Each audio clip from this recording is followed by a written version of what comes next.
Bienvenue à Incompris. Aujourd'hui, je m'entretiens avec Mélanie Allé, une ancienne collègue à la Banque nationale qui a décidé de, elle aussi, prendre sa voie et de lancer Synapse Marketing à son compte. Donc, super bonne discussion. On a parlé de plein d'affaires. J'espère que vous allez aimer l'épisode. Bonne écoute. Salut, moi. Allô? Ça va? Ça va bien, toi? Oui, super bien. Merci d'être là. Merci de m'avoir invité. Ça me fait un énorme plaisir. Je me suis dit, souviens de moi. Ben oui, je te vois passer, puis je vois un peu ce que tu fais, puis on va en parler plus longuement, mais je trouve que ce que tu fais me parlait envers Incompris, puis bon, notre lien, on va le dire tout de suite, on va rentrer, c'est qu'on a travaillé à la banque pendant une couple d'années ensemble, Oui. Puis les deux, ben on a quitté notre emploi qui est, disons, safe, avec des avantages et tout, pour se lancer en entrepreneuriat à notre compte freelance. Donc, parle-moi un peu de toi. Je veux commencer par ça, ton parcours un peu, de où tu viens depuis la banque, puis qu'est-ce qui t'a rendu jusqu'à aujourd'hui? Ben oui, en fait, moi, tu sais, dans le fond, quand j'ai quitté la banque en 2016, c'était vraiment parce que j'étais de retour de congé de maternité, puis je voyais que ça n'avait pas de bon sens. C'est comme ma vie n'allait pas avoir de sens, parce que le temps d'arriver, tu sais, métro, boulot, dodo, là, c'était ça. Puis j'étais comme complètement désalignée. Je me suis dit même comme aller consulter une psy pour faire qu'est-ce que je vais faire dans la vie maintenant que ça me tente plus de revenir. Puis pourtant, j'aimais ma job, j'aimais mes collègues. Mais tu sais, j'aimais ma job. J'avais besoin d'un nouveau défi, mais j'aimais l'environnement, j'aimais l'opportunité de la banque. C'est juste que je me voyais pas le transport, stressé à chaque fois que le métro est en panne. Puis là, me dire, je vais arriver à temps à l'heure. Mon chum qui pouvait pas, lui, il était en auto, tu sais, lui, il était dans le trafic, c'était pire. Ça me stressait vraiment beaucoup.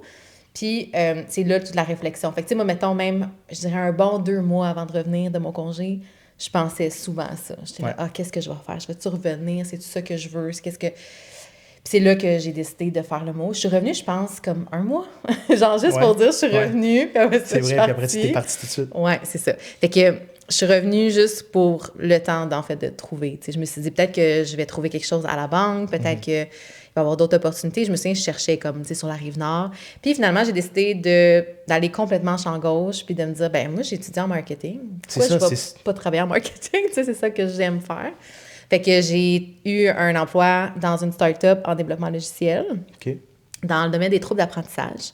Fait que là, j'ai travaillé là pendant 3 ans comme responsable marketing. Puis c'est là où... Puis quand je dis start-up, là, j'étais la 2e employée temps plein. Okay. Les autres, c'est des temps partiels, puis c'était de la famille. Tu comprends? Fait que j'étais vraiment comme très proche, tu sais, du propriétaire de l'entreprise. Puis je pense que pendant ces 3 années-là, ça l'a comme fait, on va dire, émerger une graine de dire...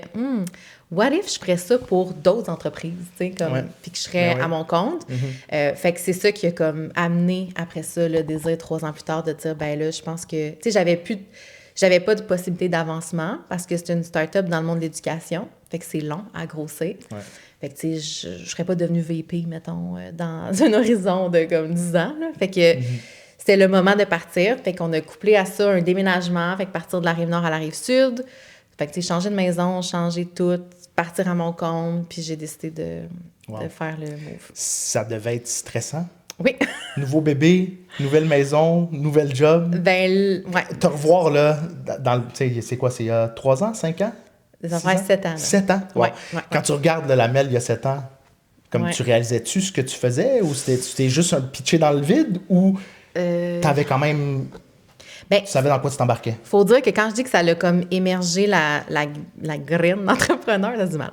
Mais je te dirais que pendant 1 an avant, j'ai pris des formations que je me suis payée pour apprendre, tu sais, comment qu'on fait pour vendre ses services en ligne, comment qu'on fait pour tout, là, tu sais, parce que moi, je connaissais la business, mais tout ce qui est réseaux sociaux, tu sais, les pages Facebook sont arrivées en 2015. Fait que, tu sais, on s'entend que j'ai tout appris sur le tas, là. On n'apprenait pas ça à l'université, mettons. Fait que, tu sais, j'ai pris aussi des cours pour, justement, comment pouvoir offrir mes services. Fait que j'ai vraiment mûri la réflexion pendant 1 an, tu sais, avant de me lancer. Fait que je te dirais qu'au moment où j'ai fait le move, il était temps que je le fasse. Parce que, tu sais, c'est comme quand tu donnes ta démission à un job et qu'il reste 2 semaines. Sont-tu longues, ces 2 semaines? Sont longues, les semaines, parce que tu dis... Je pense que maintenant, ils appellent ça genre du quiet quitting, l'expression. Tu sais, t'es comme un employé pas tant mobilisé, mais tu fais bien ta job, là. Mais t'as hâte d'avoir autre chose comme défi. Fait que moi, je te dirais que la dernière année à mon emploi, ou peut-être les 6 derniers mois, c'était plus comme, je le savais que je voulais le faire, le move. Ouais. Mais j'ai ressenti un peu la même chose, en tant que DDH. C'est vrai, t'es ouais, DDH? j'ai été DDH pendant peut-être un an et demi, pendant le COVID en plus. Là, explique au monde, c'est quoi DDH? J'ai été directeur développement hypothécaire à Banque Nationale. C'était en vente, puis bon, ça m'a fait réaliser que bon, je n'étais pas fait pour faire de la vente, puis le thinking de changement, puis de ce que je voulais vraiment faire, ben, est venu de là.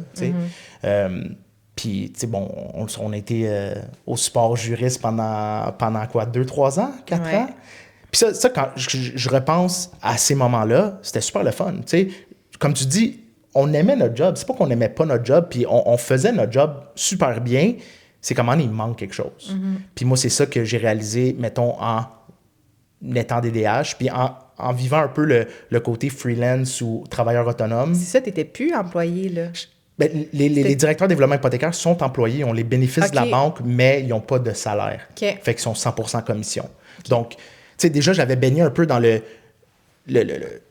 freelancing ou le monde de la commission. Exactement. Ouais, c'est ça. Puis, ça m'a titillé, puis j'ai dit, bon, mais tu sais, c'est de même qu'on grandit, ou comme, je sais pas, j'ai eu la réflexion de...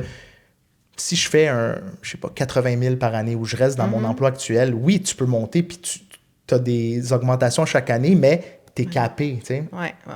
Puis, je sais pas, je voulais plus être capé. Toi, quand tu penses à capping ou présentement ce que tu fais, oui, c'est plus dur, tu travailles plus.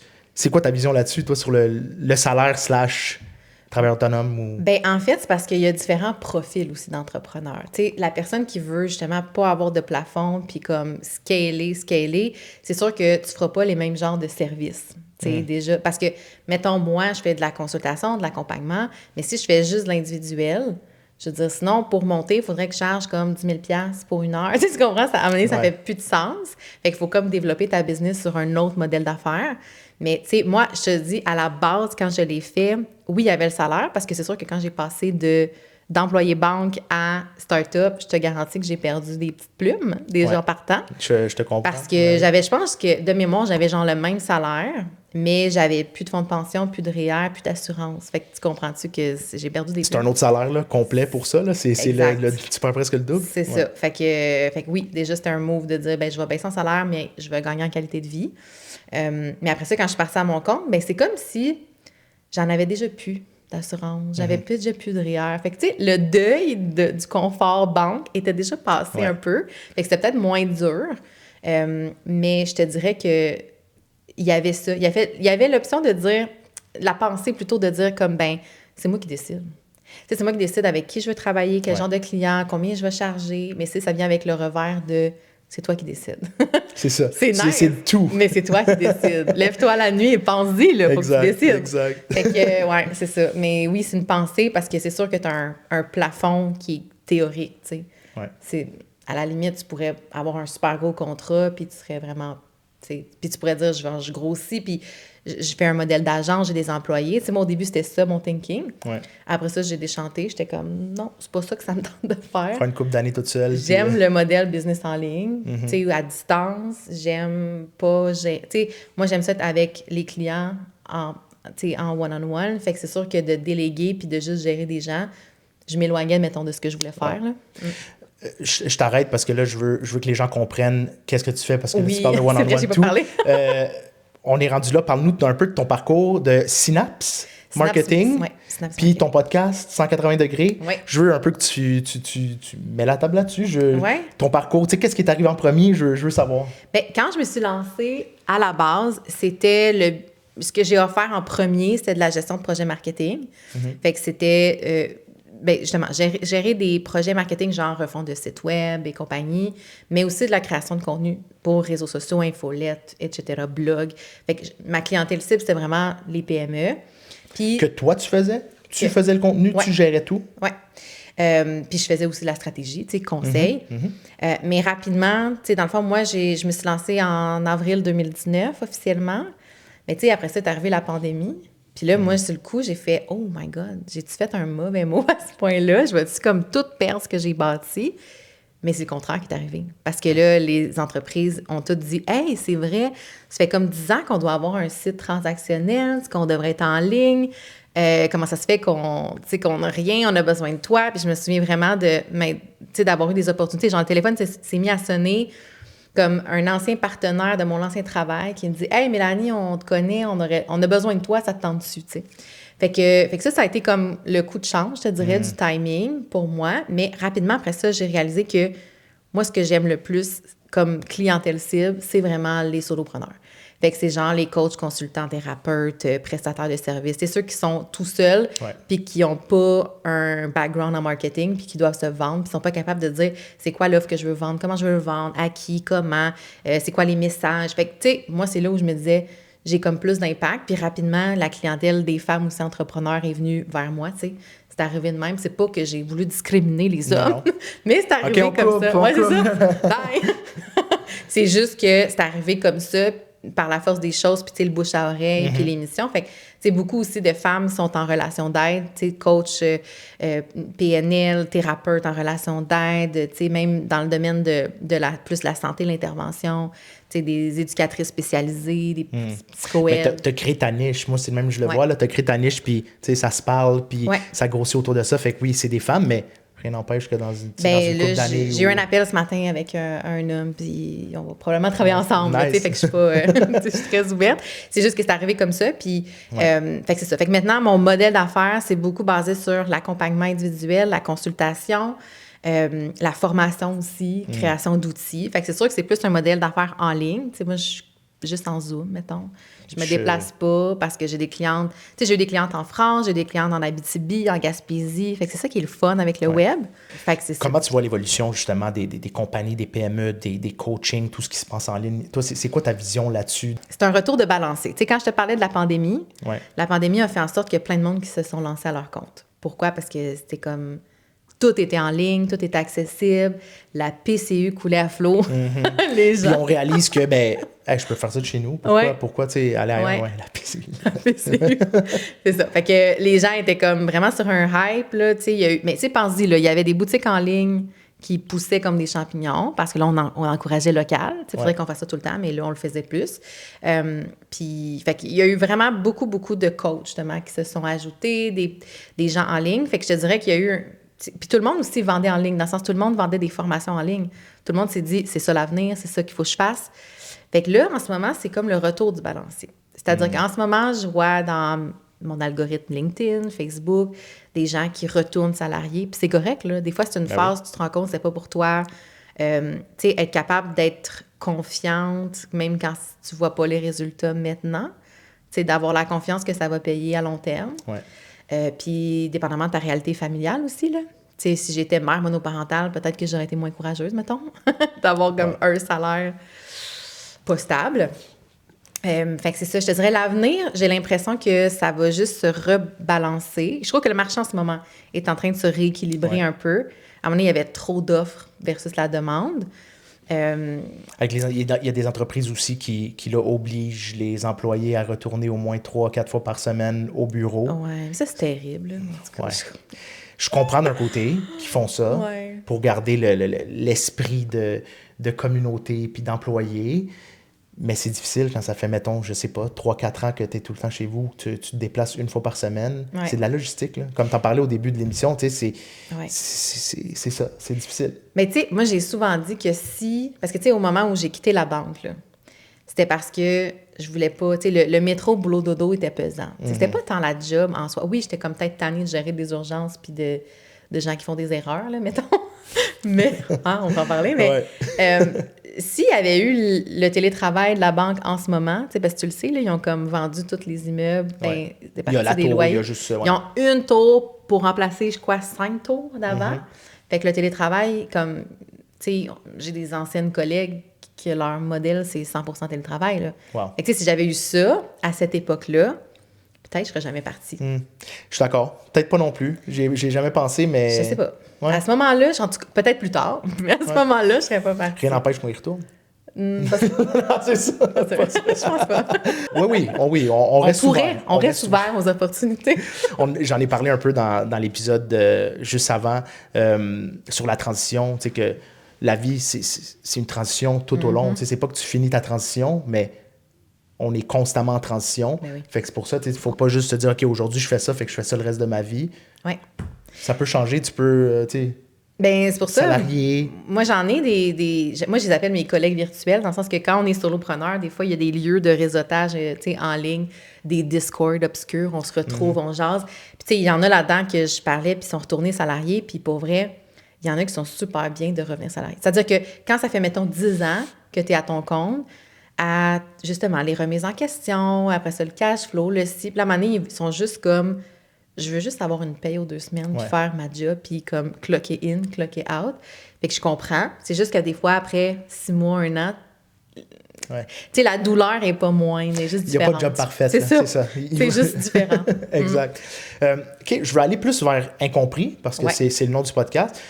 Si je te dis incompris là, dans tous tes changements de job, après banque, le entre-deux, puis là, avec Synas Marketing, ce que tu proposes, c'est quoi tes incompréhensions ou les moments où tu t'es sentie incomprise?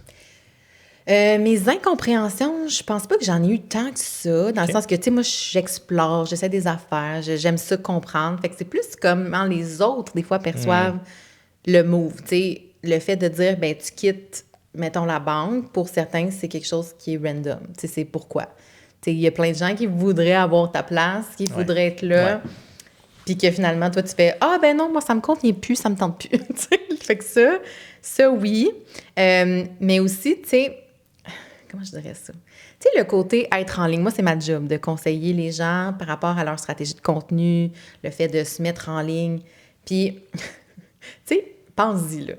Mettons, tu te mets dans ta tête de toi avant, tu sais, le Giuseppe de la BNC, mettons. Ben, peut-être que tu aurais trouvé ça cringe, tu comprends, de faire du contenu, faire des stories, parler à ton téléphone. Ça, pour moi, là, ça a été le début, c'était bizarre pour ça. Là. La première fois que j'ai fait une story où je parlais à mon téléphone, je me trouvais cringe. Puis je parle à tous les entrepreneurs, puis c'est toujours ça. Ben oui. Fait que je confirme aussi la même chose. Fait que, ce qui est difficile, c'est de ne pas être compris là-dedans. Parce que des fois, tu te dis... Fait que si toi, tu te juges au moment où tu le fais, dis-toi qu'il y en a d'autres qui t'ont jugé aussi. Mais qui elle se prend là, à faire des stories? Puis elle se pense-tu pour une influenceuse? Puis ça, là, ce côté-là, moi, ça m'a vraiment challengée. Ouais. Parce que je cherche pas tant l'attention. Tu sais, tu parlais tantôt le podcast. Le podcast, ça me tient à cœur parce que je veux inviter des gens, je veux parler de sujets. J'aime ça parler, tu sais. Je veux dire, là, je suis payée pour parler dans la vie. C'est le fun, tu sais. Ouais, je parle avec du monde, mais... mais mon but, ça n'a jamais été comme d'attirer l'attention tant que ça, puis de juste me montrer. Mais par contre, à chaque fois que je le fais, à chaque fois que je fais ma story parler, un podcast, il y a des gens qui m'écrivent en retour, qui sont comme « Ah, c'est donc bien le fun ce que tu parles, ça me parle, tu sais, comme j'aurais le goût de travailler avec toi. » Fait en même temps, c'est ça ma job. Ben oui. Puis c'est ça que je pousse les autres gens à faire. Puis c'est vrai que ça marche. Pense-y, là, les gens avec qui tu fais affaire. Tu sais, tu vas choisir même ta clinique vétérinaire souvent parce que genre leur contenu est nice, parce qu'ils ont l'air le fun, ils ont l'air de prendre soin des animaux.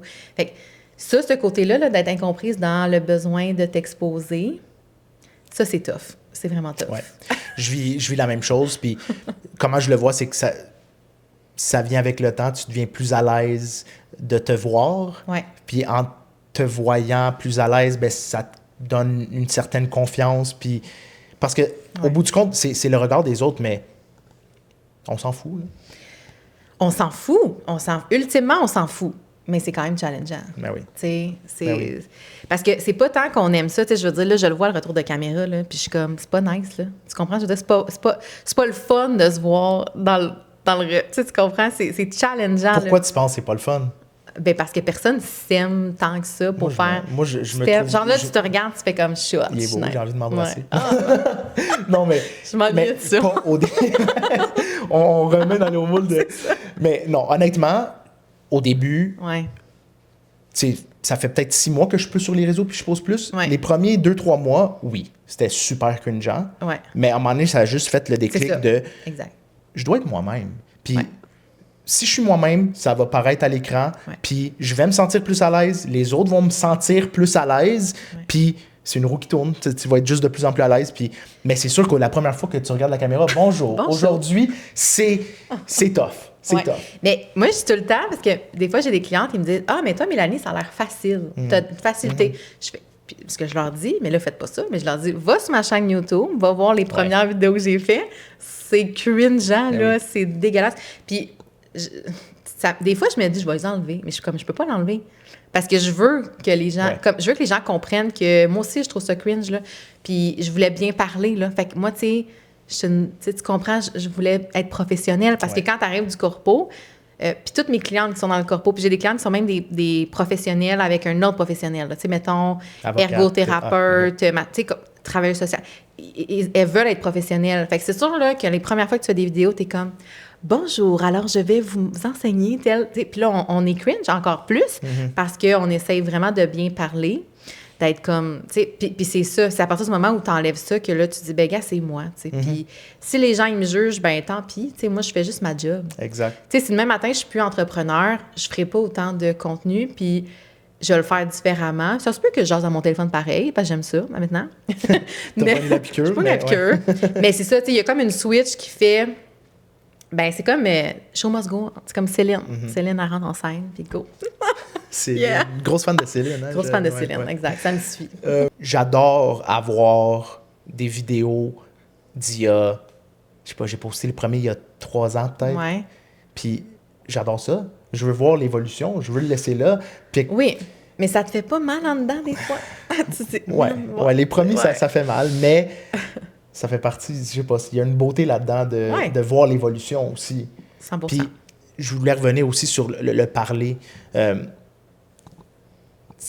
le vois quand je tourne, le monde change directement. Dès que je pèse sur play, là, ils se mettent plus droit, puis ils changent comment ils parlent. Puis moi aussi, je le faisais. Puis c'est ça qui me fait cringe dans les premières vidéos, c'est que je changeais de la manière que je parlais. Pourquoi? Pour être plus professionnel, mais je pense que c'est notre côté bancaire ou notre côté professionnel qui. Mais je peux pas dire ressortait. Que je suis 100%. Dans le sens, tu sais, il y a la Mélanie sur le party avec un verre de vino, puis il y a la Mélanie en travail. Fait que, tu sais, j'essaye, en fait, ce que j'essaye d'offrir, c'est la version que tu aurais en Zoom si on est en rencontre ensemble. C'est-à-dire que il y a différentes layers, mettons, de à l'aise. Tu sais, on s'entend. Fait que j'essaie toujours de me dire, OK, mais tu sais, la cliente qui va venir me voir, elle va-tu faire, je pensais pas qu'elle était de même, ou, tu sais, personne n'est surpris, là. Tu sais, je fais des jokes pareils. En fait, même souvent, des fois, c'est sûr, je suis plus à l'aise avec les clientes quand ça fait longtemps qu'on se connaît, on peut, tu sais, se taquiner, des choses comme ça. Mais c'est sûr que j'essaie, puis des fois, je le vois, si j'essaie de faire... En fait, c'est ça, c'est le mode aussi promo. Mettons, tu remarqueras, là, si je te parle de mon chat puis de Céline en story, mettons, full à l'aise, OK? Full à l'aise. Mais là, si, mettons, je sais que j'ai un petit pitch à faire, puis ça, mes clientes aussi, là, c'est là, il faut que tu fasses attention. Parce que là, que tu tombes comme... Alors, si tu veux... Mais tu comprends? T'sais, si tu veux, réserve, le bouton est là. Puis là, on vient dans un discours vraiment comme... Plus, tu sais, on se tient différemment. Promotion, fait que c'est ça qu'il faut faire attention parce que les gens, ils achèteront pas plus parce que tu te mets le dos droit. Puis que moi, je pense qu'ils achèteront plus s'ils voient que toi, t'es juste toi-même. Exact. C'est ça. Fait qu'il faut faire attention. Oui, tu te sens pas censure un peu, mais tu te professionnalises un peu. Fait que tu travailles ton pitch. Exact. Mais je sens qu'il faut que ça reste quand même une discussion. C'est pour ça que moi, quand j'invite le monde sur le podcast, je dis c'est une discussion ouverte. Je veux pas être là, puis bonjour Mélanie, tu sais, te poser des questions déjà préfaites. Oui, on a un petit... un petit, moi je fais pareil. Puis, OK, ben parle-moi, toi, comment tu prépares ça, des podcasts? C'est une bonne question. Tu sais, moi, mon podcast, j'alterne entre épisodes solo et entrevues. OK. Parce que j'ai du contenu plus aussi d'enseignement. Genre, je vais parler comment se positionner ou des fois, j'ai fait un épisode sur un rant sur l'IA, justement, parce qu'on en reparlera. Je l'ai écouté. J'ai écouté. J'étais bien à bout de ça. Je l'ai pas fini, mais j'ai vu des parties, puis c'est tellement intéressant. J'aime ça, faire l'épisode solo, parce que des fois, comme je te dis, j'ai besoin de parler, puis j'aime ça m'exprimer sur des trucs. Puis, tu vois, ça, c'est une autre affaire, mais les solos, j'ai fait rarement en vidéo. Parce que j'ai l'impression que j'aurais pas la même tonalité. Si je sais que la caméra est là, il faut que je regarde l'objectif. Moi, quand j'enregistre mon podcast solo, des fois, je peux être en pyjama, la couette sur la tête. Je regarde mon écran, mes notes. Des fois, je regarde dehors. J'ai l'air un petit peu...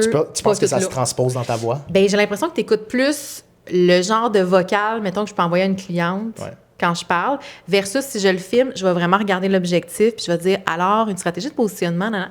Tu vois-tu le switch, comment... Fait que je sais qu'il faudrait que je le fasse, parce que la vidéo, ça marche bien. Ouais. Mais c'est un autre sujet. Mais c'est pour les clips après, tu sais, moi, je le vois de même, c'est faire des clips, c'est juste plus de même. C'est ça, mais ça, c'est ma prochaine affaire. Il faut que je trouve une façon de ne pas avoir l'air bizarre en assis sur ton sofa? Ouais, peut-être, assis sur mon sofa, juste peut-être.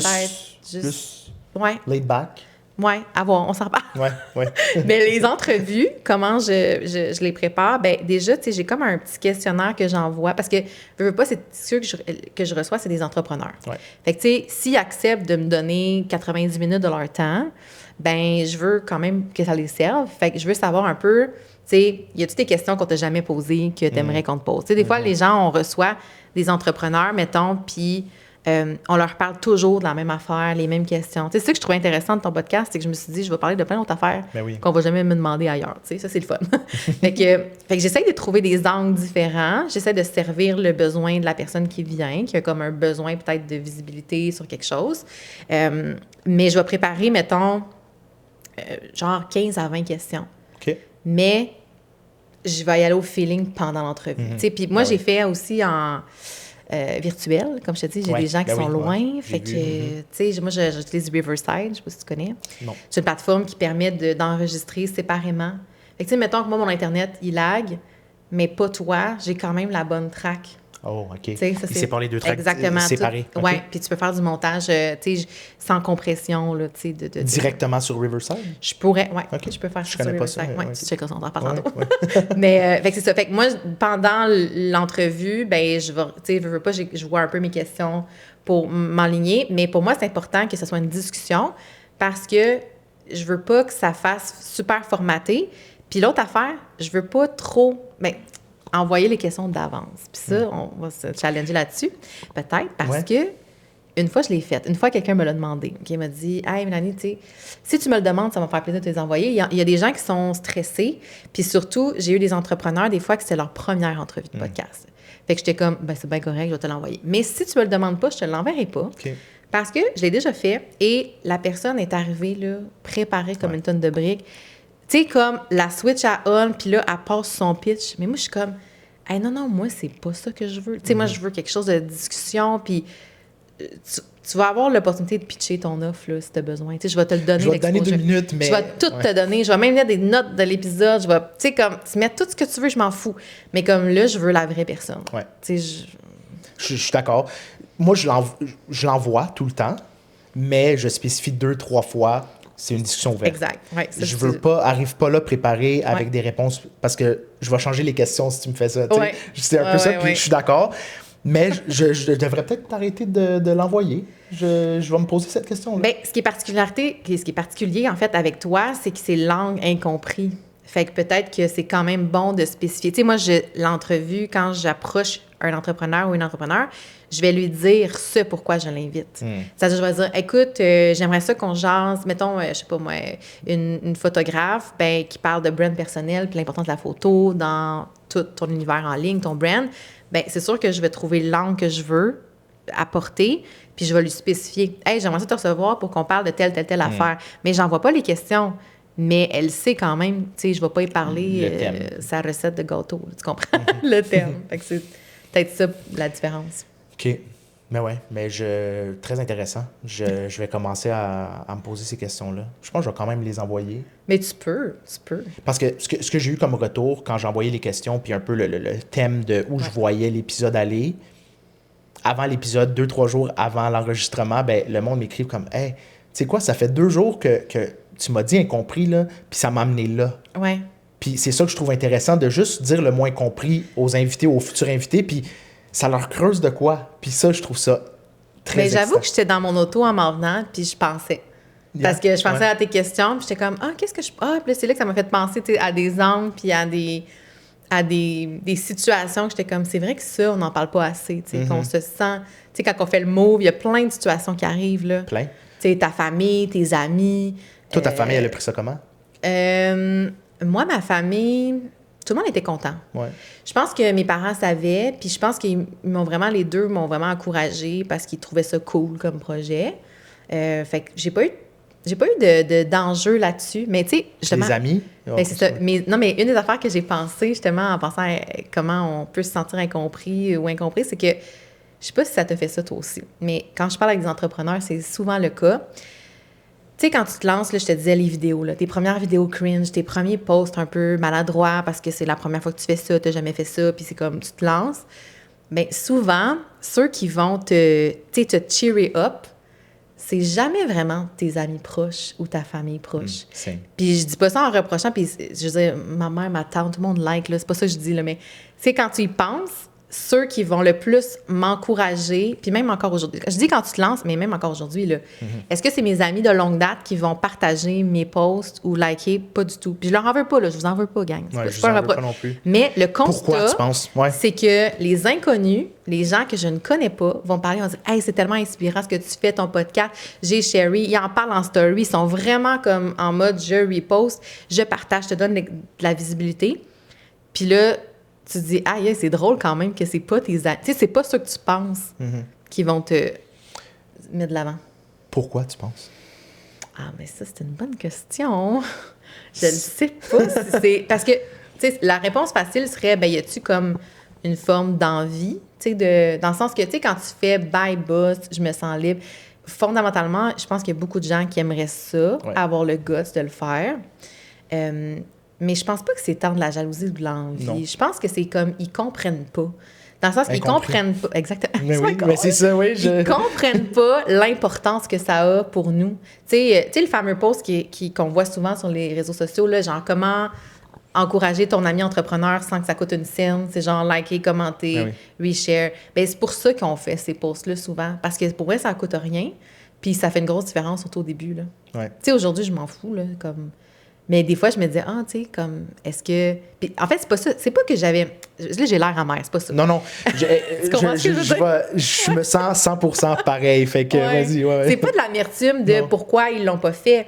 C'est juste quand je voyais des inconnus, mettons, des entrepreneurs que je côtoyais, mettons, dans un truc de réseautage ou peu importe, que là, ils repostaient, ils commentaient, puis ils étaient comme, waouh, lâche pas, mais là, nan. J'étais comme... Ben voyons, cette femme-là, je la connais pas. Ouais, pourquoi qu'elle fait ça? Pourquoi elle fait ça? Mais elle relate, puis c'est comme ça, I guess, qu'on bâtit une communauté. Ouais. Puis je pense que la communauté en ligne puis la communauté personnelle, c'est différent. Ouais. Puis moi, je le vois que mes amis sont pas tout le temps sur leur téléphone ou sur les réseaux, puis ils voient peut-être pas. Puis s'ils le voient, ils ont juste pas cette habitude-là de liker ou ils réalisent pas comment que juste un like ou un partage, ça fait du chemin pour nous, tu sais. Fait, je pense que c'est juste l'incompréhension, justement, des gens qui sont pas toutes... Il y a beaucoup à savoir un peu sur les réseaux. Tu sais, nous, on travaille avec ça, on est plugués, mais on apprend chaque jour encore. Fait qu'il y a cette différence-là de quelqu'un qui est pas là-dedans, là, qui travaille à la banque ou whatever, tu sais, qui est pas sur son cell. Mais c'est culturel aussi, je trouve, parce que je me faisais la réflexion souvent que les Français, Françaises, ça commande plus. Ouais. Pas toujours en bien. Hein? Non. Pas toujours. On s'en fout. Parlez-en mal, parlez-en bien, mais parlez-en. Oui, c'est ça. Mais je me souviens, comme, mettons, tu fais les épisodes de podcast ou, tu sais, comme des vidéos. Tu sais, va voir, mettons, sur YouTube, c'est ceux qui commandent vraiment. Beaucoup de Français, moi aussi. C'est que des Français, souvent, ou majoritairement. Fait qu'on n'a peut-être pas la culture de commenter, de donner notre grain de sel, puis de partager, je sais pas. Mais c'est vrai que maintenant que tu es à ton compte, tu vois comment, tu sais, ça peut être vraiment aidant de liker ou, tu sais, ça fait la différence. Mais c'est vrai que c'est pas tes amis proches qui sont là, genre, nice vidéo, puis lâche pas, parce que peut-être qu'ils te trouvent cringe finalement. Il te le dira pas, par exemple. C'est ça. C'est ça. Puis, je sais pas si ça te fait ça, mais quand tu revois des amis ou ta famille, puis comment ça va la business? Puis là, on dirait que tu sais jamais quoi répondre parce que t'es comme, tu sais, ça va bien, mais qu'est-ce que tu veux savoir exactement? Tu sais, souvent, c'est comme juste faire un petit check-in. Ça va-tu bien? T'es-tu correct? Parce qu'ils pensent que c'est à ton compte où tu postes ou tout, tu travailles pas vraiment? Ou c'est quoi ton impression là-dessus? Mais là, t'ouvres une autre porte. Mais je te l'ouvre. Rentre dedans. C'est fou comment, des fois, les gens pensent que parce qu'on travaille de la maison ou qu'on est à notre compte, on a beaucoup de temps libre. Puis je suis comme, ça, je relate pas à cette... j'ai l'impression que je travaille plus. En fait, j'ai pas l'impression. Je le sais que je travaille plus. Ouais. Mais des fois, c'est comme... mais tu sais, t'es-tu disponible pour faire ça? Pour faire... Tu sais, comme... On a l'impression qu'on est plus... Oui, on est plus flexible. On fait pas ça pour rien. Mais de là à dire que, mettons, je pars, tu sais, je fais plein de lavage le vendredi après-midi. Non, regarde, je suis ici. Je fais pas de lavage. Voilà. Tu fais partie la brasser avant de partir. Oui, c'est ça. Là, ça se fait, je l'oublie. La part, parce que, non. tu sais. Ouais. Mais c'est super intéressant, le entre-deux de... Oui, on a plus de temps libre, mais moi, comment je vois le temps libre, c'est si une journée, je veux prendre 1 heure pour aller faire mon épicerie ou... Ouais. Mais je reviens ici, puis je vais travailler jusqu'à 10, 11 heures le soir. Tu sais, moi, mon horaire, je le dis tout le temps, c'est 11 à 9. Tu sais, c'est dans ce temps-là. Puis des fois, le soir, quand il fait noir, moi, je suis un petit rat de noirceur. Là, je me mets dans le noir, puis j'édite où je travaille. C'est ça mon horaire. Puis moi, c'est ça que je trouve le fun. Ouais. C'est que j'ai pas d'horaire. Je peux me réveiller à 8 heures un matin, je vais me réveiller à 10 heures le lendemain. Mais ma journée, je vais la faire quand même, puis je vais juste travailler plus tard. Travailler aux heures qui me conviennent à moi, tu sais. Moi, je serais comme ça si j'avais pas d'enfant. Oui, exact. Comprends-tu? Moi, j'ai cette liberté-là. Parce que mon enjeu en ce moment, c'est vraiment ça, là, c'est que, tu sais, dans les derniers mois, j'étais vraiment occupée. Fait que souvent, mettons, ma fille se couche, mon chum est plus couche-tôt, moi, je suis plus couche-tard. Fait que ça, c'est un problème. En tout cas, ça marche pareil. Ouais. Mais ce que je veux dire, c'est que tout le monde va se coucher, puis moi, je suis comme, je vais faire un petit quelque chose. Puis là, j'étais à l'ordi, puis à un moment donné, je lève les yeux, je fais comme il est minuit et demi. Ouais. Mais moi, je sais que le cadran, il sonne à 6h45 le lendemain, tu comprends-tu? Mais sinon, j'aurais un beat plus tard. Plus mais tard. c'est ça. C'est le fun, puis tu le fais quand même un peu à la limite que tu peux le faire. Oui, tu le regrettes peut-être le lendemain de... Oui, je le regrette. Ouais, c'est ça. Mais c'est tellement le fun, c'est tellement enrichissant, puis c'est pas que, bon, mais il faut que tu sois là à 9h, puis tu te rappelles, nous, il fallait ouvrir la ligne à 9h, puis c'était 8h. pas là. C'était 8h. 8h? 8h. Moi, c'était 9h. Ouais, toi, t'arrivais à 8. J'ai jamais commencé à 8. Moi, j'arrivais à 8. Mais il me semble que j'arrivais à 8. Ouais, je pense que c'est ça. J'arrivais à 8. Je faisais 8 à 4. C'est ça. Puis toi, t'arrivais. 9 à 5. C'est ça. 1 heure après. Oui, ben c'est ça. Toi, tu nous baquais après. Exact. À 4 heures. Ciao, Puis bye. il y avait jusqu'à 8h aussi. C'était le fun. Ça, j'ai pas connu ça. Non, t'as pas connu non, ça jusqu'à 8? Ah, bon, OK. Ouais. Je vais retourner dans la réalité entrepreneuriale. On a parlé un peu tantôt, mais quand tu as quitté la banque, là, ou quand tu as quitté la job que tu as faite entre la banque puis bon, ta business, comment tu voyais ça? Dans le sens entre les deux? Non. Ton parcours, quand tu t'es lancé, quand tu as quitté puis tu t'es lancé, comment tu voyais ton parcours? Je sais pas si c'est clair. Mais le parcours fait ou le parcours à faire? Non, le parcours à faire. À faire. Ah, OK, je comprends plus ta question. Ouais, ben, je te dirais... Est-ce que tu réalisais dans quoi tu t'embarquais? C'est un peu ça que je veux savoir. Pas tant. Ben, pas tant. Moi, en fait, là, tu sais, tantôt, je te disais, moi, j'avais la vision de dire, je vais bâtir une agence. Au début, c'était ça. Au début, là, je me voyais vraiment comme faire une agence, pas une grosse agence. J'avais pas l'ambition, la volonté de dire, je vais avoir une méga grosse agence, 50 employés et plus. C'était pas ça, ma vision. Ma vision, c'était petite équipe, genre 10 personnes, de la gestion de projet marketing, création de contenu. C'est ça qui me drivait, mais ce rêve-là, ou mettons cette ambition-là, était plus basée sur le fait que, comment je dirais, ça a l'air prestigieux. Tu comprends ce que je veux dire? C'est que de dire, je suis entrepreneur parce que j'ai une agence, j'ai des employés. C'était comme un modèle entrepreneurial plus valorisé que de dire, je vais être solopreneur. Tu comprends? Pour moi, je le voyais comme, c'est un modèle plus de réussite. Fait que, tu sais, j'étais quand même ambitieuse, même à la banque, tu sais. Moi, je l'ai dit des fois en blague, mais, tu sais, quand je rentrais à la banque, je disais, un jour, moi, je vais être VP marketing ça. Tu sais, dans ma tête, là. Je l'ai pas jamais comme... Je l'ai pas écrit dans mon pro, tu sais. Donc, qu'est-ce que tu veux faire? C'était pas dit, là. Dans ma tête, j'étais comme, ben ça se pourrait, tu sais. Ouais. Je regardais les femmes qui étaient là-bas, parce que c'était beaucoup féminin quand même, le CA. Fait que j'étais comme, ouais, je pense que ça serait ça à un moment donné, peut-être. Fait que moi, ma vision, c'était comme, mon ambition, c'est comme transposer, on dirait, dans ce modèle-là, où c'est comme plus valorisé. Tu sais, mettons, tu dis un entrepreneur qui a du staff, ben ça a l'air plus prestigieux. Mais tu sais, si tu voyais l'arrière-scène, exact. Ils n'ont pas de cash flow, des fois, ils se payent même pas avant 5 ans. Tu sais, moi, je pouvais pas, là, je voulais pas ça. Je voulais pas comme pas me payer pendant 5 ans. Mais non. J'ai une hypothèque là, à payer. Exact. C'est comme ça, le fait pas. Puis, tu sais, oui, le prestige, mais le prestige pour qui? C'est juste ça. aux yeux des autres. Est-ce que ça te donne plus de business? Non. Peut-être pas, tu sais. Mais... Non, puis ça m'éloigne de ce que j'aime faire. Voir les clients, faire des trucs.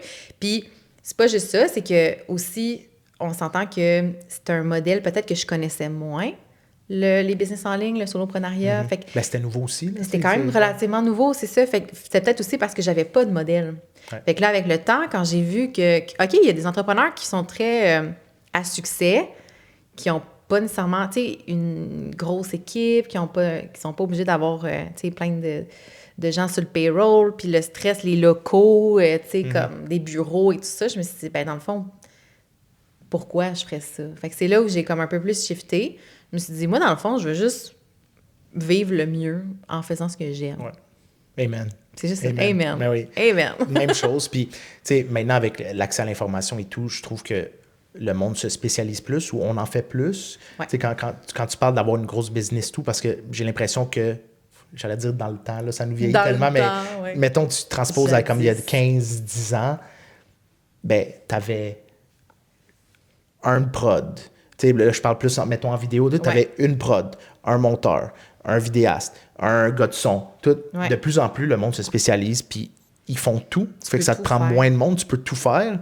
Puis il y a l'envers de la médaille de, bon, mais t'es moins spécialisé, puis t'es moins bon, puis comme il y a moins d'expertise, fine, mais ça l'ouvre quand même la porte à plein de gens de faire ça tout seul, puis de se lancer, puis de l'essayer. Puis moi, je trouve ça magnifique. Ben oui, regarde, les entrepreneurs qui font du contenu, là, ils ont un téléphone dans leur poche qui filme en 4K. Je veux dire, si tu prends la bonne caméra, là, le bon bord, mettons, je veux dire, tu peux quand même faire de quoi de très nice et bon, là. Fait qu'aujourd'hui, c'est ça. Mais il y a 10 ans, c'est impensable. Tu veux faire une belle vidéo pour les réseaux sociaux. Ben d'ailleurs, il y a 10 ans, c'était moins ça, la vidéo pour les réseaux sociaux, mais tu sais, je veux dire, il fallait que tu appelles quelqu'un, puis tout ça. Fait que je parle de solopreneur, quelqu'un qui commence, qui n'a pas une scène à investir, il peut quand même se débrouiller. Il s'achète un petit micro, il s'achète, tu sais, il y a moyen en bas de, pour une couple de centaines de dollars, ben, il faut que tu ailles le sel, là, mais une couple de centaines de dollars, tu peux avoir c'est comme démocratiser le contenu, mais en même temps, comme tu dis, n'importe qui peut faire du très mauvais contenu puis le publier. On a fait... on a fait, mais c'est dans l'apprentissage, je pense. Il faut que tu en fasses du mauvais, puis... À un moment donné, ça va être bon. Mais oui, ben, c'est bon. Oui, c'est ça.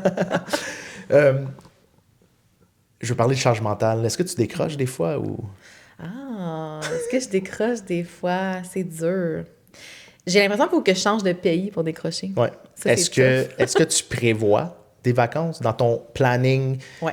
Parle-nous, parle-nous de ton planning. Mettons, tu planifies 6 mois, 1 an, tu veux tes vacances là-dedans. Les vacances. Ben, pour la job aussi, tu sais, comment tu fais ton planning? Ben, c'est sûr que je vais avoir une vue d'ensemble de l'année, mettons, parce que, tu sais, veux pas, vu que je suis maman, ben, les vacances, tu sais, t'as la relâche, t'as les vacances de Noël, t'as l'été. Fait que c'est sûr que moi, je regarde à l'année, c'est quand les vacances. Des fois, j'essaie de regarder aussi, c'est quand les pédagogues pour voir, je prends-tu off, cette journée-là, je bloque dans mon agenda. Puis, tu sais, je fonctionne beaucoup avec l'agenda numérique pour les rencontres. Fait que, tu sais, j'essaie de bloquer les temps que je veux vraiment pas être disponible pour que le monde book un appel puis que là, je me sente mal parce que j'ai de la misère à déplacer si j'ai dit oui, tu comprends? Fait que oui, je vais quand même planifier à l'année, c'est important, mais tu sais, des tâches day-to-day, non, là, c'est impossible pour moi de faire ça, mais grosso modo, à chaque fin d'année, début d'année, je sais comme, c'est quoi les projets que je veux faire cette année? C'est quoi, tu sais, mes objectifs? Qu'est-ce que ça me demande? À quel moment je vais faire ça? Mais j'ai besoin de planifier les vacances. Mais mettons, comme là, c'est un bon exemple, la relâche s'en vient bientôt, puis j'ai pris off, OK? Fait que, tu sais, pour mes clientes, je suis pas là, OK? Genre, je suis off. Ça va sortir en pleine semaine de relâche. Ouais, hein? Je suis en vacances, d'accord? Fait que, je précise. Mais ce qui est tough, c'est que je m'en vais nulle part, OK? Oh. C'est-à-dire que c'est une relâche comme à la maison, ma fille va faire de l'équitation, on va faire des activités, mais c'est juste pour relaxer. Mais je sais très bien qu'il y a probablement une journée où ma fille va avoir son activité que je vais m'asseoir un peu derrière l'ordi parce que je vais y penser, puis ça va comme m'obséder de dire « Ah, il faudrait vraiment que j'avance ça. Ouais. » Je me sens tout le temps comme en retard de quelque chose. Tu comprends ce que je veux dire? Oui, exactement. On dirait qu'on pourrait toujours faire de quoi, puis à un moment donné, il faut juste que tu prennes le choix de dire, pour ma santé mentale, je vais faire 10 heures par jour et non 14. Je pourrais travailler 90 heures semaine, puis j'aurais de la job à faire. Oui. Tu penses-tu à la business même en vacances? Ou quand, mettons, là, tu vas être ici, oui, mais quand tu changes de pays? Quand je change de pays, je te dirais beaucoup moins. Ouais. Par contre, tu sais, je te parlais tantôt de réseau social entre entrepreneurs. Fait que, tu sais, veux pas, je suis toujours en contact avec des entrepreneurs. Fait que même si, mettons, mes clientes savent que je suis en vacances, mais tu sais, des fois, on va se parler sur Insta, on va s'envoyer des reels, j'ai une belle relation avec mes clients. Mais c'est parfait. Fait que tu sais, comme, ça, si tu devrais faire ça, c'est drôle. Fait que, veux pas, je vais quand même pas décrocher à 100% quand je vais ouvrir mon téléphone, mettons. Quand je vais aller sur les réseaux. Fait que je peux m'empêcher aussi de le faire. Tu sais, je suis pas obligée d'ouvrir un Discord ou un Instagram ou Facebook, mais je vais être capable, vu que je m'occupe l'esprit, puis je visite des affaires, puis c'est beau, puis c'est le fun, Je serais pas, genre, mettons, au pied de la Tour Eiffel à penser à mes affaires. Tu comprends? Ça, je suis capable de décrocher. Ouais. Mais des fois, ça me donne des idées, mettons. Mais c'est correct aussi de garder ce contact-là puis de montrer à tes clients, surtout les clients proches, que pas que tu cares, là, je veux pas dire les clients que tu n'écris pas, tu ne cares pas, mais ça garde cette proximité-là et cette confiance-là. Ouais. Puis, est-ce que, ça m'a fait penser à quelque chose, est-ce que tes réseaux, c'est toi? Je reprends ma question. Je suis mes réseaux. C'est toi, mais oui. As-tu des réseaux professionnels séparés de personnels? C'est quoi ton idée là-dessus? Ou... Avant, je t'aurais dit, c'est peut-être mieux et plus sain de séparer les deux. Ouais. Aujourd'hui, je suis comme, j'ai pas le temps pour ça. Ouais. Fait que, mettons Instagram, il est pour la business, mais dans mes stories, ça va être perso un peu. Ouais. Pour Facebook, j'ai une page professionnelle, fait que là, c'est sûr que ça va être juste pro, mais en même temps, les stories, ça se peut qu'il y ait du perso, mais c'est pas grave, ça me dérange pas. Mais t'as juste un compte. J'ai juste une page. J'ai une page pro, puis j'ai mon compte perso. Mais tu vois, la twist que j'ai fait, c'est que, je sais sûrement que toi aussi, tu reçois plein de demandes d'amis, là, d'entrepreneurs. Ça se peut-tu? Bon. Mais là, à un moment donné, je me disais, qu'est-ce que je fais? Je les accepte-tu, ces demandes-là? Parce que peut-être que c'est des gens qui, finalement, vont donner des clients ou tout ça. Puis quand il y a eu l'option, tu sais, à un moment donné, Facebook, ils ont dit, tu peux convertir ton compte en compte pro. Ouais. Mais là, mon switch a comme changé. Ce que j'ai fait, c'est que, mettons que tu me fais une demande d'amitié puis je te connais pas. Je vais comme déterminer, t'es-tu entrepreneur ou pas? Y a-tu un purpose à ce qu'on soit en réseau, mettons? Et si la réponse est oui, puis que ça a l'air legit comme compte, je vais l'accepter, mais je vais le mettre dans une catégorie connaissance. Ce qui fait que ça va pas m'empêcher. Si je veux poster sur le spectacle de ballet de ma fille, ben je vais pas m'empêcher parce qu'il y a des inconnus sur mon compte. Tu comprends? Fait que je vais poster... Close Friends, un peu comme le Close Friends sur IG. Exactement, okay. C'est ça. Je savais pas qu'il y avait ça sur Facebook. Okay. Oui, sur Facebook, ça fait longtemps que j'utilise parce que, mettons, je trouvais que j'avais un malaise de poster des fois des trucs perso, surtout en lien avec ma fille, ma famille. Fait que j'essaie de faire ça, mais je ne suis qu'une seule personne en ligne. Je veux pas... Perso, je trouve que c'est une meilleure idée aussi. Je pense surtout dans ce qu'on fait. Ouais. Les clients veulent voir ta personnalité, veulent voir qui tu es. Oui, il reste que tu as toujours ce petit démon-là, pas du démon, mais cette idée-là dans ta tête, OK, je vais pas poster trop d'affaires flyées. Ouais. Mais reste que si tu restes toi-même, tu veux que les clients voient un peu qu'est-ce que tu proposes. Exact. Moi, c'est même, je le vois, puis je pense que je verrais pas avoir deux comptes. Si j'avais, tu sais, le modèle, tantôt qu'on parlait, le modèle d'agence, où j'avais comme un cabinet conseil, mettons, puis quelque chose où je voudrais aller comme chercher de la clientèle, des mandats plus corpos ou là, je me dirais, ben à ce moment-là, je vais séparer brand personnel et brand d'entreprise. Mais pour moi, en ce moment, c'est pas nécessaire. Je suis d'accord. As-tu un compte YouTube? Oui. Tu mets tes podcasts là-dessus ou non? Fait que Spotify, YouTube... Pour le podcast, tu penses? Ben, tout, là, Apple Podcast. Apple TV. Apple Podcast. Ben, quand je l'ai soumis, là, il y a comme Deezer, iHeartRadio, Balado Québec. Oh, wow. Je suis partout, moi. C'est quoi? C'est un bot qui fait ça? C'est sur... dans le fond, mon hébergeur de podcast, c'est Spotify. OK. For podcasters.com. Ouais. Puis là, tu peux le soumettre partout. Ah, wow. Toi, t'es sur quoi? Ouais, Spotify. Mais j'ai pas... OK, je vais aller... attends, non, c'est pas vrai. Je pense que dans la diffusion, tu peux aller soumettre. C'est vrai. Je pense que je l'ai soumis manuellement. Il donne l'URL, tu mets ton feed de RSS. Cette capsule, si j'avais un podcast. Cette capsule, allez voir un podcast. Je veux parler des AI. C'est quoi la place que le AI a dans ta vie, ta business? T'es-tu pour, contre, entre les deux pour certaines choses? J'ai écouté ton épisode. C'est très intéressant, mais fais-nous un petit résumé de ça, puis ta vision là-dessus. Là. OK. Bien, l'affaire, là, avec les AI, c'est qu'il y a comme une genre de dissonance cognitive à l'intérieur de moi, c'est-à-dire que je trouve ça excessivement efficace, le fun. Je serais menteuse de dire que je l'utilise pas tous les jours. Est-ce que je vis bien avec ça? Dans le sens, je trouve ça inquiétant, je trouve ça problématique, parce que, tu sais, on sait que les AI s'entraînent sur ce qui existe déjà. Fait qu'il va s'entraîner sur ce que les artistes ont fait, ce que des rédacteurs ont fait, des auteurs, tout ça. Fait que, tu sais, c'est ultra problématique. Puis là, je n'ai même pas parlé d'environnement puis tout ça. Là, là, je suis juste comme dans l'éthique de travail. Mais l'affaire, c'est que moi, dans mon domaine, tu sais, tantôt on parlait quand tu es solopreneur, tu sais, tu as ta caméra, tu as ton téléphone, tu fais des vidéos, tu fais ton contenu avec les moyens du bord.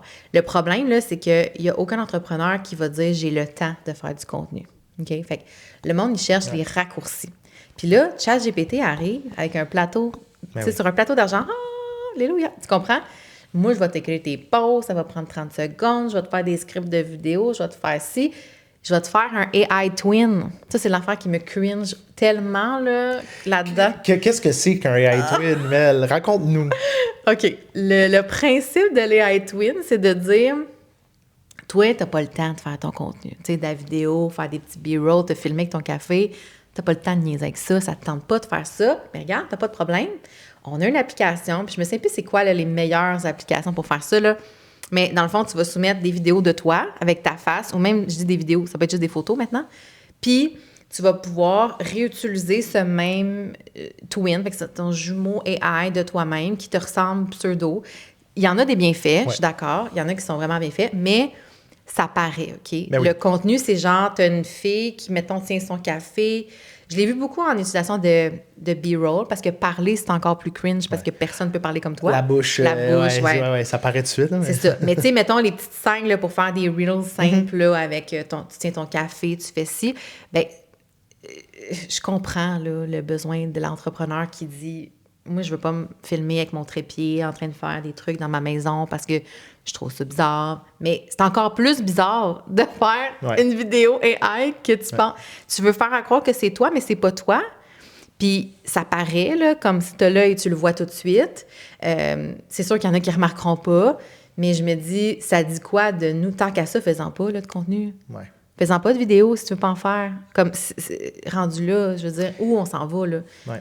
Les photos sont... Tu sais, des fois, tu scrolles, puis là, tu lis un post, t'entends ChatGPT parler, là. Parce que les tournures de phrases sont récurrentes. Tu sais, l'emoji de valise, là. Tu l'as pas eu, toi? La petite mallette? Je sais pas, parce que c'est pas le même genre de post, là, mais... non, sur LinkedIn, tu sais, l'emoji de valise, mallette. OK. Ça, avant ChatGPT, on n'envoyait pas d'emoji comme ça dans les posts. Là, on le voit plus, on le voit moins. La mallette, OK. L'emoji de mallette, ouais, OK, oui. Je sais pas ce que tu avais dans... Puis les doigts, là? Oui. les doigts. Ouais. Oh, man. On voit toujours les mêmes emojis, on voit les mêmes tournures de phrases, les photos modifiées aussi. Tu sais, maintenant, les gens vont dire, ben, on va pas investir dans un photoshoot, on va juste prendre la photo, puis avec les AI, on va changer tout. Je comprends, une fois de temps en temps, peut-être, mais là, de dire, on fait juste de ça, puis c'est juste ça notre feed. Ouais. Guilty as charged. Moi, mes thumbnails, je les fais avec les AI. Ben, je comprends. Parce que... C'est long à faire. Tu sais, j'ai Photoshop tout, mais je trouve que c'est pas de la perte de temps, mais ça me prend tellement de temps à faire ça. Oui, la qualité est vraiment médiocre. Tu utilises quoi pour faire les thumbnails? ChatGPT. Lui, il fait ChatGPT ton visuel au complet? Ouais. Ah, OK. Parce que j'ai vu qu'il y avait des logiciels pour faire ça. Oui, il y a des logiciels. De YouTubers. Oui, il y a des logiciels. Mais moi, je l'utilise pour faire ça. Fait que comme la qualité est moindre, peut-être que je devrais... Si je me suis juste facilité ça, je veux prendre le moins de temps possible. Ça paraît, là, tu sais, c'est pas parfait, mais... à un moment donné, je peux pas tout faire, je suis toute seule. Fait comme je délègue ça, là, puis ça me prend moins de temps, tu sais. Ouais, mais d'un autre côté, tu prends 1 heure pour faire un podcast dans lequel tu parles, tu comprends? Ça compense. Oui. Mais il y a une partie de moi qui sent mal quand même de faire ça, puis comment prends la demi-heure ou les 45 minutes de plus pour le faire bien, ton thumbnail, tu sais. Ouais. Je comprends. Toi, tu fais tout manuel? Non, ben moi, les thumbnails, les trucs, je fais faire les templates par ma graphiste. OK. Fait que dans le fond, dans Canva, je fais juste changer le titre. Mais tu sais, c'est pas idéal pour... Tu sais, je suis pas une YouTubeuse, mettons. Ouais. Parce que, tu sais, là, sur YouTube, je fasse des faces surprises, puis là, des gros titres. Oh my God! Tu sais, je le fais pas encore, mettons, ça. Fait que, oui, je fais manuellement ça. Mais ça marche, là, ton esthétique est super belle. Là. Moi, j'adore. Ouais. Mais tu sais, c'est sûr que c'est pas... Tu sais, justement, si tu dis, mettons, moi, mon objectif, c'est de poster à tous les jours une vidéo. Ouais. Je comprends qu'à un moment donné, tu tombes dans le dark side de l'AI parce que tu peux pas soutenir ça à toi tout seul. Puis là, tu as une solution qui coûte pas cher, qui remplace. Fait que, tu sais, moi, en fait, ma réflexion là-dessus, c'est que à un moment donné, je scrollais sur Facebook, puis là, j'étais juste comme, OK, ça, c'est de l'AI, ça, c'est un texte de ChatGPT, ça, c'est une vidéo avec le AI Twin, machin. Ah, ça, c'est... Là, ça, c'est un sponsor, ça, c'est une annonce. Fait que ouais, là, je me suis dit, arc, OK. Fait que dans le fond, il n'y a plus personne qui a le goût de parler pour vrai ou de créer pour vrai. Fait que, tu sais, si c'est ça, je veux plus être sur les réseaux sociaux. Tu sais, à un moment donné, j'ai fait comme un trop plein, mettons. C'est là que la... Ouais, puis ça, c'est de plus en plus, là. Ça s'en va pas dans le bon sens, là. Non, ben non. Puis, mais en même temps, as-tu remarqué que le contenu qui va vraiment bien marcher en ce moment, c'est du contenu que tu peux pas faire avec l'AI. Va essayer de faire ton petit vlog day, là, avec l'AI, genre... T'es dans ton char, la fille elle est en train de se maquiller. Tu sais, comment elle appelle ça? Le Get Ready With Me, là. Hein? La fille est en train de se faire son make-up, puis elle jazz. L'AI peut pas faire ça. Non. Je vois moins ça dans mon feed. On n'a pas le même feed, je te confirme. Mais je peux comprendre, ouais. Je vois sûrement des trucs, mais oui. Vlog day, tous des trucs genre très behind the scenes. On peut pas faire ça avec l'AI, là. Ouais. C'est vrai que ça pogne beaucoup plus. C'est des behind the scenes. Ben oui. Faudrait que j'en fasse. Ben oui. Faudrait que je mette une deuxième caméra. Sors ton téléphone. OK. On recommence. Ouais, c'est ça. C'est parce que oui, on parle de comme ça te sauve du temps tout, mais les gens sont pas très conscients de l'effet que ça a sur l'environnement. Puis comment de charge ça prend quand tu dis merci à ChatGPT. J'ai vu les stats, là, comme c'est combien que ça coûte ou que c'est d'eau que ça gaspille pour quand tu dis merci ou thank you à ChatGPT. Je sais pas c'est quoi la donnée, mais je sais que le pire, c'est les images ou les vidéos. Ouais. Parce que c'est ça qui prend le plus de ressources. Puis là, ça prend beaucoup de serveurs qui surchauffent. On a besoin d'eau pour les refroidir. C'est terrible pour l'environnement. Fait que je me dis, en plus, on nuit, mettons, à la planète. Fait que c'est comme... Puis du jour au lendemain, tu me dirais, OK, ben Mélanie, tu sais, suis walk the talk, genre, puis arrête de l'utiliser. J'étais un peu dans la merde, dans le sens que je suis tellement optimisée avec mes processus AI. Tu sais, les fameux GPT personnalisés, je sais pas si tu as utilisé ça, là. Non. Tu peux comme pré-prompter des petits robots, ben, c'est pas des robots, mais tu comprends, tu sais, un script déjà encadré. Fait que moi, mettons, je sais que je mets la transcription d'une rencontre avec une cliente, puis le GPT personnalisé, il sait exactement c'est quoi le layout que je veux de compte-rendu, avec c'est quoi que je veux qu'il note, qui est important pour moi. Fait que, tu sais, ça rend tellement efficace. Fait que du jour au lendemain, tu m'enlèves ça, puis tu me dis, OK, ben tu retournes à avant, puis tu le fais manuellement. Je vais être fatiguée. Ouais. Ça me tente pas d'aller là, tu sais, c'est ça qui... Mais ça va avec tout ce qu'on parle depuis tantôt, tu sais, comme comment que les solopreneurs ont plus le temps de faire des trucs parce qu'on a plus d'outils qui nous aident. Ouais. Puis, je pense pas qu'on va jamais retourner en arrière, là. Je pense que ça va toujours rester là. Mais il y a peut-être quelque chose qu'il faut...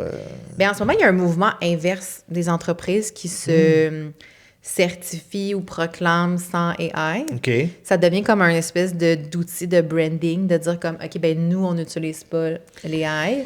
Je sais pas à quel point c'est soutenable. C'est ça. C'est quoi ta vision là-dessus? Je vois pourquoi c'est un outil pour t'aider. C'est comme tu dis, moi, je suis une compagnie puis j'utilise pas Word ou genre, j'utilise pas Excel pour mes rapports. Mais okay. Mettons que tu es une entreprise qui se veut très verte. Je peux comprendre que... Parce que les gens vont chialer si tu utilises l'AI. Je pense que si les utilisateurs, en guillemets, se fâchent puis disent aux marques, moi, ta vidéo AI, j'en veux pas. Je trouve ça vraiment débile. Bien là, peut-être qu'ils vont arrêter d'en faire. Mais le problème, c'est que ça devient de plus en plus meilleur. Fait qu'on le voit moins. Ouais. C'est plus comme la vidéo des petits lapins sur le trampoline. Ça va juste être de mieux en mieux. Là, comme on rentre, là, c'est le début de ça. Ça va juste être insane ce que ça va faire dans 2-3 ans. Puis je comprends les compagnies qui veulent être vertes puis qui veulent pas l'utiliser, mais je vois pas comment une entreprise qui veut faire de l'argent ou qui va être profitable, oui, t'as le côté vert tout, mais... C'est comme de dire, genre, à l'époque, ils ont inventé l'auto, ben là, on dit, hey, non, pour vrai, l'auto, ça pollue, on va garder le cheval. La calèche, ou je sais pas. Ouais. Tu sais? Ouais. Ouf. Tu comprends ce que je veux dire? C'est comme refuser le progrès ou refuser l'Internet ou refuser... Je pense pas qu'on peut freiner tant que ça. Par contre, ça prend des lois, tu sais. Il va falloir que ce soit encadré. Parce que, mettons, les créateurs, tu sais, les artistes, tu sais, les uns copient leur travail, ils copient... Ça, c'est plus grave. La musique, là, c'est fou. La musique, c'est vrai. C'est ça aussi qui m'a fâchée. Ah. J'étais comme, ça, c'est quelque chose que je suis contre, là. Ah oui, oui. Ils sont tous pareils, c'est tous la même beat, puis comme... La petite voix AI, hein? Ouais, tu le vois tout de suite. Puis tu sais pourquoi Spotify en font... Spotify investit dans la musique AI. Ils ont des studios pour faire ça. Oui, parce que dans leur playlist, ils t'en shippent une coupe. Comme ça fait que tu t'en rends pas vraiment compte. Puis eux, ils payent moins de droits d'auteur. Ça leur coûte moins cher. Wow. C'est comme, c'est qu'on est rendu là, gang. Puis dans les stories, tu sais, sur Insta, puis sur Facebook, t'en as plein, là. Ben oui. Ça va être juste ça. Non. Comme il n'y a plus de droit d'auteur, fait comme pour ceux qui veulent être rémunérés sur IG. Tu peux chercher, tu sais, comme, mettons, les tunes. Moi, j'essaye. Ça m'est arrivé dans le passé, là, il y avait une tune. Elle était bonne, pour vrai, la tune. Puis à un moment donné, j'ai réalisé que c'était de l'AI, puis j'ai fait « Colin! » Je me suis fait avoir. Ouais. Imagine, toi qui es là, puis qui est quand même connecté, tu te fais avoir. Comment que... Ben, dans le sens, je me fais avoir. J'ai pas pensé, en fait. Parce que des fois, tu fais une story, puis là, tu cherches une tune dans un beat, puis là, mettons, tu sais, tu cherches... La tune, je m'en souviens, c'était quoi, là? C'était genre « Step into your power ». Moi, je l'ai entendu, il y en a plein de contenus là-dessus. Je cherchais une tune qui parlait de pouvoir personnel. Là, j'écoute celle-là, j'écoute les paroles, je fais « Ben oui, c'est ça le vibe que je cherche ». Mais là, après ça, je fais comme « Ça sonne vraiment AI ». Puis je suis allée faire de mes recherches, puis effectivement, c'est AI. C'est de l'AI. Maudine. Qu'est-ce que tu penses des faceless accounts ou comme, tu sais, des trucs auto-gérés par l'AI ou... Moi, c'est ça mon feed, là, maintenant. C'est comme... Ouais, moi, je vois ça tout le temps. Comme, I created a faceless account with 2 hours a day. Puis comme, I'm doing... I have 20K followers and I'm making that kind of money with a faceless account. Comme, il montre pas sa face, c'est juste lui qui met des...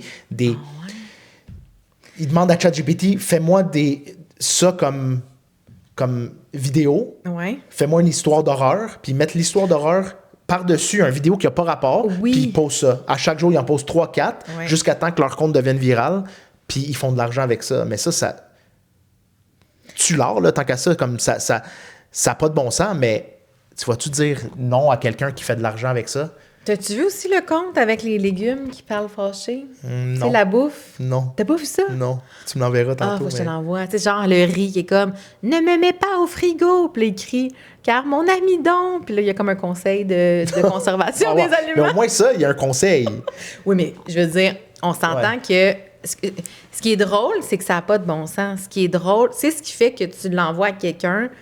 Souvent, c'est que tu trouves ça cringe, tu trouves ça comme... Voyons, qu'est-ce que c'est ça? Drôle, cringe, beau ou conseil, là, game-changing. C'est ça. Fait que, tu sais, ça en dit long sur notre comportement d'utilisateur. Parce que si ces comptes-là sont viraux, alors qu'il n'y a pas d'humain, tu sais, comme on ne voit pas l'humain derrière, il n'y a pas comme un purpose plus grand ou... ça en dit long sur qu'est-ce qu'on cherche en ligne, tu sais. Oui. Mais il y a des bons comptes aussi faceless qui ont des citations du jour ou comme... Oui. Ben moi, il y a une Américaine là, que je suivais sur TikTok. C'est un compte de ménage. Fait que peut-être que tu l'as jamais vu passer dans ton algorithme. Mais la fille, elle montrait son ménage, puis elle vit dans un esprit de grosse cabane, genre aux États. Ils ont du cash, comme il y a des pièces, tu sais, comme il y a une cuisine dans sa cuisine. Tu sais, ce genre de personne. Oui. Puis elle postait ses vidéos de ménage pendant comme toute la pandémie, puis elle était super connue parce que je pense que c'était genre, c'est de l'opulence, puis c'est des trucs de ménage en même temps. Fait que, tu sais, le monde était comme un peu weireux. Mais là, dernièrement, peut-être dans les derniers mois, elle a commencé à se mettre de l'avant dans son compte. C'est-à-dire qu'on la voit faire du ménage au lieu... Tu sais, c'est la perspective de sa main, mettons un peu, comme qu'est-ce qu'elle fait, tu sais, place les coussins, lave le truc. Mais là, on la voit, elle, faire ça puis être dans sa maison. Puis, pour vrai, depuis qu'elle a fait ça, son compte est encore plus viral. Puis même, la fille est super drôle. Genre, elle fait des petits clins d'œil, elle fait des jokes en même temps. Fait que je me dis, mais comment ça se fait qu'elle n'a pas fait ça avant? Clairement, elle était gênée. Mais oui. Parce que, pour vrai, elle a une super personnalité. Elle a une maison, une vie de rêve que tout le monde aimerait comme avoir une maison de même. Fait que tout sur papier fonctionne. Mais pourquoi, justement, elle a voulu monétiser un compte faceless? Parce que les gens ont comme plus peur, puis on nous vend du rêve avec la pub. Tu sais, je sais pas si tu as vu la formation, là, marketing digital, là. Le monde, ils vendent ça. C'est comme un MLM de formation pour faire... Tu sais, ils disent, tu vas aller dans Canva, tu vas faire un e-book, tu vas le vendre 10$, tu vas donner riche. Tu vois le genre? Oui. C'est ça. Fait que c'est un peu le même principe, là. Ouais. On te vend le rêve d'être à ton compte. Tu sais, quand je disais tout le monde rêve de faire de l'argent sans trop d'efforts, sans... C'est ça que j'ai peur pour la prochaine génération. Parce que, tu sais, ça prend de la job, là, de partir à ton compte. Toi, tu travailles plus que 9 à 5. Ouais. Tu es constamment en train de penser à ça, tu sais. Tu es dans ton lit, des fois, tu peux pas dormir, tu fais de l'insomnie, puis tu penses à ça, tu sais, demain j'ai ça à faire, il faut que je pose ça, il faut que je fasse ci. Tu es constamment en train de parler de ça. Ouais. Toi, y a-tu des moments, tu es dans ton lit, tu fais de l'insomnie, puis tu penses constamment à ça? Non, parce que moi, je me couche trop tard. Fait que quand je me couche, je m'endors très vite. Okay. Ouais, je tombe au combat. Surtout si tu sais que tu as 5-6 heures de sommeil. Là. Ouais, moi, il faut que je dorme. Mais tu sais, mettons, je suis dans mon char, je vais souvent avoir un podcast business à écouter. Je suis dans ma douche, je vais penser, ou même des fois, j'écoute un podcast aussi. Constamment. Fait que des fois, j'essaie aussi de trouver des podcasts qui sont pas de l'entrepreneuriat, justement pour sortir de la loupe. Mais non, effectivement, tu y penses tout le temps parce que tu cares pour vrai, parce que tu veux que tes projets fonctionnent. Puis c'est pas vrai que ça marche tout du premier coup. Fait que des fois, ça va pas tant bien. Des fois, t'es comme Colin. Des fois, t'es frustré. Tu vois d'autres mondes, ça va plus vite. Qu'est-ce que je fais qui est pas correct? T'sais, on passe tous par les mêmes phases, là. Ouais. Fait que c'est comme obsédant parce que c'est tout à cause ou grâce à toi. Tu sais, comme je disais tantôt. Ça va pas bien, mais c'est de ta faute. Ça va bien, c'est de ta faute, peut-être. Ouais. Tu comprends? Ouais. C'est tout de ta faute. C'est tout de ta faute. Mais, wow. Ouais. Si tu avais un conseil ou une leçon pour les entrepreneurs qui veulent se lancer à leur compte puis qui n'ont pas le guts de faire ce mouvement-là, où ils se disent « Ah, tu sais, il est trop tard. J'ai 35 ans, il est trop tard. Parce que ma carrière est déjà établie ou whatever. » C'est quoi tu leur donnerais comme conseil ou leçon? Bien, pour avoir accompagné plusieurs entrepreneurs qui ont fait ce switch-là, tu sais, dans la quarantaine, la cinquantaine, je pense qu'il faut absolument que tu te connectes à la vision que tu as. Tu sais, il y a une raison pourquoi tu es appelé à faire ça, parce que c'est pas tout le monde, là. Il y a du monde, ça va être « Écoute, moi, je me rends jusqu'à la retraite, je compte tes dodo les années avant la retraite, puis je vais être bien. » Il y en a que c'est ça leur projet de vie, là, tu sais. Mais quand tu sens dans toi, c'est parce qu'il y a vraiment un projet qui te porte plus, tu as vraiment envie de faire... l'entreprise, tu as envie de la bâtir selon tes valeurs, tes connaissances, ton expertise. Fait que selon moi, c'est de vraiment te connecter à ça et même si tu te sens incomprise, hein, pour ramener ta thématique, merci. Hein, ben, comment dire, crée-toi une bulle. C'est-à-dire que crée-toi un réseau de gens qui sont comme toi. Ouais. Il y en a plein là, dans tous les domaines. Ouais. Tu sais, je t'ai dit, les gens qui sont dans des ordres professionnels, qu'il y en a plein des réseaux où ils se regroupent, on jase. Les réseaux d'entrepreneurs, j'en ai plein. Là, tu pourras mettre au pire des notes de l'épisode. Ouais. Tu sais, comme... Tu m'en avais oui. Parce que moi aussi, je suis là-dedans maintenant. Tu sais, ça fait 1 mois et demi, 2 mois que j'ai parti mon podcast. Puis là, je commence à avoir du monde qui m'écrit et tout. Puis j'ai eu ce thinking-là cette semaine de...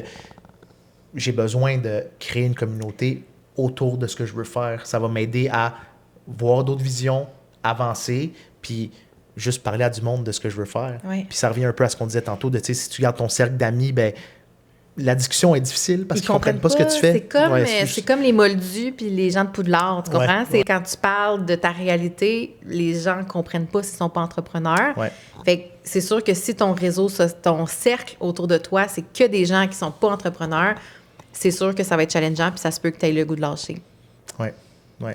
Je vis ça live, puis c'est le fun. Je le prends comme un nouveau défi, tu sais, de rebâtir une certaine communauté, puis je sens que ça va faire grossir tout. Puis, oui. Puis juste pour ton développement des affaires. Ben oui. Ben oui. Tu as besoin de te faire référer. Oui. Merci, Mel, d'être venue. Très apprécié. J'ai adoré notre discussion. Puis, on termine sur... veux-tu plugger tes... Une petite plug? Ben oui, une petite plug. Oui. Ben, en fait, suivez-moi sur Insta, Mélanie Baramba-Allé, H-A-L-L-E-Y, je précise. Mais sinon, je veux plugger mon podcast 180 degrés qui s'adresse justement aux entrepreneurs. Fait qu'il y a des entrevues, des épisodes solo. Fait que je pense que c'est une bonne façon de découvrir mon univers. Oui. Puis j'adore ta voix. Ah, merci. Ta voix est envoûtante. Envoûtante! Merci, Bon, ben soyez envoûtés. Soyez envoûtés. Merci. Merci.